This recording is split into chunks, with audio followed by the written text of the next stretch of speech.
All you, sir. Well, before I start talking about our football team, I want to recognize Maria Hickman and our academic staff at the Doty Anderson Academic Enrichment Center. A phenomenal job. DJ Park and York Jones both graduated in May. Sky Moore finished his exam Saturday and graduated from the University of South Carolina. We have 8 guys that are on track to graduate in December, and 2 of them that still have eligibility. So you're talking about 11 guys on your football team that are walking out of there with their diploma, finishing their eligibility. And that's an amazing, impressive stat, and that's why they're here. They're here to get their education, and I compliment Maria and all of those young men and the job that they've done. As far as injuries are concerned, Rodriguez Davis, I think we're going to get him back Wednesday or Thursday of next week. He's just had some issues getting off the soft tissues. C.J. Freeman has still coming off his ACLs, had some soreness, so he's been in and out of practice, hoping to get him back next week. Taven Jackson has a little bit more of a serious hamstring, probably going to be at least 2 to 3 weeks on him before we get him back. Stephen Montag's going to come out of the walking boot next week. I hope to get him back for preparation for NC State. And we'll know more when he gets out of the walking boot. I don't know right now. Shy Smith has a hamstring, but he'll be back Monday. He should be able to practice Monday. And right now, Chris Smith's got a hip issue. He has not been practicing with us, and most likely is headed for a medical. It's not a surgery, anything you can repair with surgery, but he's in a lot of pain, and really long term, we felt like that might be the best situation for him. As far as the scrimmage today, Malik Young, dinged his shoulder, but he should be fine for Monday, and DJ Smith had a stinger on his shoulder. He should be fine for Monday. But I thought we were a little bit sloppy today. We got about 50 snaps with the first 2 groups and about 45 with the third group. We got a lot of situational work. We finished a game. We played it out an entire fourth quarter. Parker White hit a game-winning field goal from about 53, 54 yards, which was impressive. But just a little bit sloppy for me. I thought the first scrimmage was cleaner as far as our operation on both sides, communication, just the little things that we need to clean up. We still have 2 weeks before the first game. We still have 2 great days to work on South Carolina as an open practice Monday, and we're expecting a huge crowd in our stadium Monday night. It'll be a lot of fun, and then Tuesday as well. So we've got a lot of work to do on South Carolina before we even turn to our first game. But decently pleased with the effort. We just got to clean some things up, and I'll open up for any questions. Will 19 days in, is there one running back that you say that's my starter, or are they still pretty neck and neck? Well, I think that they're, Tyson and Rico have very similar styles, and AJ is a different style. But again, I think that they've all had their moments in camp, and I know we can win with all 3. Do you have a competition at place kicker? Yeah, we do. I mean, as of right now, I think Parker's kind of come out of the woodwork as far as a guy that in spring.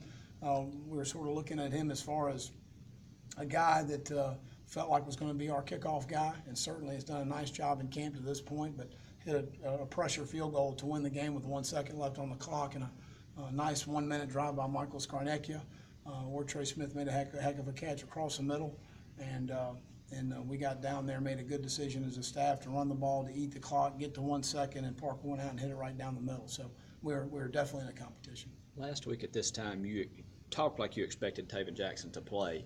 Yeah. At his age, just missing 2 or 3 weeks, put that into some doubt for the season? It's going to make it hard, but because of our numbers, he's going to have to play.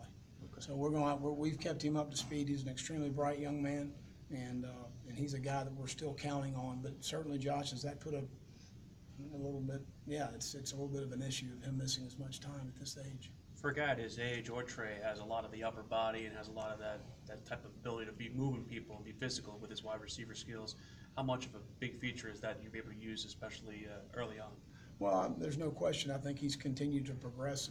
We got to do a better job of hanging on to the football in some situations, because that's the most important thing in this organization is the ball.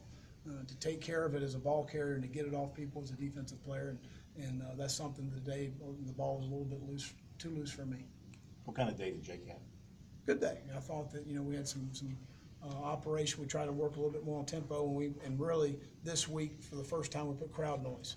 So now the communication, the nonverbal, the verbal, all of those things that go into making you a good offense, getting set with motion, being able to snap the ball in time. And we had a couple issues today that were sloppy. And again, at the end of the day, you hold your quarterback accountable to make sure that doesn't happen. Will, do you think you're pretty set with your 5 starters on the offensive line, or are those guys still moving around? No, we're still moving around. I mean, Dennis Daly and Malik are both competing at the left tackle position. Corey and Allen and Donnell and DJ have really distanced themselves inside, and DJ's also kicked out and played some right tackle. and Zach's played some right tackle. So right now we need more guys to step up. Is it accurate that Brian, Debo, Ortre, Shy, and Terry are your top 5 receivers? And if so, who is 6? Yep. Right now, as you said, Brian, you gotta slow down for me. Brian Edwards, Debo, Ortre, Shy, and Now you're Terry. being sarcastic. No, I'm not. No, I really talk that slow. Okay. So Or my brain works that slow. I think that mine's quicker than yours, but That's not a high bar. I know it, but you always have to have the last comment. All right? So, you agree with me? Is this a Georgia thing or what? No, not at all. So, Georgia boys. no. South Carolina guy now. I would say that is, and I think that, Randrikis' injury has hurt us and hurt him, because he's a guy that obviously we felt like could help us, and he still has some time to get that done, and we got confidence in him. Ortre's done a nice job. Shevis Dawkins has been a little limited, but he's not missed any practice time, so I credit him with fighting through an injury. But where I think we miss a little bit is, Casey Crosby, Hayden Hurst, and that Keel Pollard, and that mold of tight end can do some different things. Makes it very difficult for a defensive coordinator to count exactly what is on the field. And then you got a guy in the slot who's a very effective slot receiver matched up against a linebacker or a safety. So we have more depth there than probably we think, because of being able to flex out a tight end. How much are you counting on Chalmers and Nix and a couple of JUCO transfers? Are you seeing what you would hope to see out of them when you took them out of JUCO? Yeah, but need to see more. And certainly, Keeson not getting here till August certainly hurts you. So I think that both guys are capable, and we just need to get more out of them. You said that there was probably going to be around 8-9 guys on the defensive side of newcomers that you would be using on the field for the first time. Have you gotten to the point where you've identified all those guys, or are you still evaluating as far as that goes? Well, the evaluation process never ends. Whether you're, right now where we are 2 weeks out, or you're in the season, you're continuing to find out who is going to be a part of that best 11 to put out on the field at any given time. So we're still evaluating that, and but certainly we need more guys. I told the team we need more guys to step up, especially on defense. Offensively, we've got some guys that have played. We have a little bit more of an expectation level of where they are and what they can accomplish. So we need some more guys to step up and play better. I'm somewhat young, but I am old-fashioned in believing that you will play like you practice, and that's the way it just works out for me. Well, what's the status of Jordan Carty? Jordan Carty is on campus today, and he will enroll in school on Thursday. And proud of that young man to continue to fight and put himself in a position that he's put himself into. And English is a second language, and that's people don't understand that part. And he's extremely bright, extremely intelligent. And but so there are some barriers there when you deal in that realm, and so I'm extremely proud of him. Do you think he'll be able to help this year after he missed camp? Yeah, I think it'd be very difficult. Jalen Dickerson surgery went well? Well, extremely well. Sure did. Jalen will be back tomorrow. I texted with him last night again, and he was in good spirits. Went to see his high school team play, and they felt like the nerve surgeon felt like it went as good as it could go, as far as what they saw and what they thought they were going to see, and so we're extremely optimistic. Are you at the point in camp now where you kind of sort of ease up a little bit so that you can regroup and have them peaking at the right time as you get ready for your opener? Well, I think time off is the best thing for them right now, and we will have a complete day off. I told them, unless you need treatment, I don't want to see you in the building. You need to decompress, you need to get away from us. As a staff, we got a lot of work to do with our team about where we need to have certain guys on the field in our plan for them. We're going to have good practices Monday and Tuesday nights. So there will be no let off as far as that's concerned. We need to get some good work done. And then we'll have a complete day Wednesday off, and then Thursday we'll only have meetings. So we're going to have 48 hours where they're going to be off their feet. And that for a young man is a lot of time. And then we'll have a Tuesday on Friday, a Wednesday on Saturday, and a Thursday on Sunday, and then a Monday off, and we're into game week.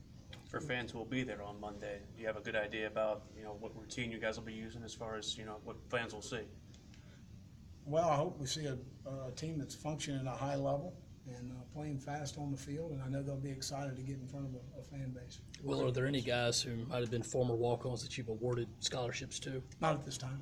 Is Chris Lamons, do you know yet if Chris Lamons is going to be a safety primarily for you and a cornerback? Right now he's playing safety. He'd be our third corner, and he'd be probably our third nickel, depending on what package we're in. But Chris is extremely bright. He can play all the positions, and he'd be fine. Rashad and Jamarcus would be your Rashad first two and Jamarcus corners. right now would playing corner for us. They did a nice job today. Everybody's still with you? Yeah. Nobody said heck with it. They might have after today, but I don't know. Dante Sawyer said he thought 70 snaps was realistic for a defensive lineman to be effective. Is that what you believe? Do you have a number? Does it vary for every guy, or is there a cap where you feel like we need to keep guys under? We do have discussions about that. I think a lot goes into that. How hot is it? What kind of team are you playing? A tempo team?